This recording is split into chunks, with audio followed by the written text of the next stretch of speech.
Hello, in this video I want to show you how to fix the problem when you want to install Call of Duty Mobile, but you can't seem to find it on your TCL NxtPaper 10s.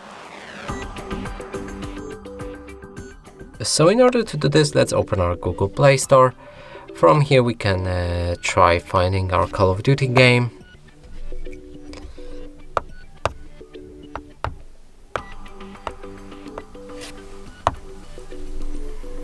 And as you can see, there's no real game that we can download.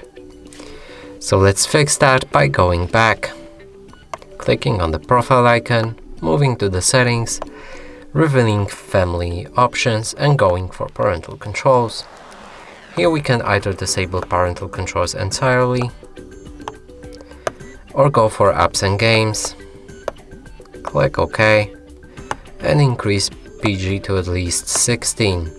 Make sure you save the settings, go back, let's see if the Call of Duty is here, and it is. We can install it.